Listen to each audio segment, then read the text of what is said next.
ధనుస్సు విరిచి సీత మనసు గెలిచి కనులు కనులు కలిపి ప్రేమ మనసులొలికి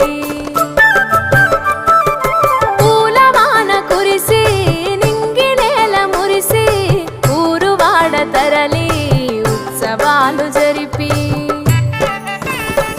సీతమ్మ సిగ్గుతో రామయ్య ప్రేమతో సీతమ్మ గుండెలో రామయ్య రూపము నిండు నూరేళ్ళు వర్ధిల్లాలని జనసంద్రం ఏడు జన్మాలు ఏకమవ్వాలని కలకాలం ఈ ఇద్దరు ఎల్లప్పుడు ఉండాలి సంతోషం కళ్యాణం కమనీయం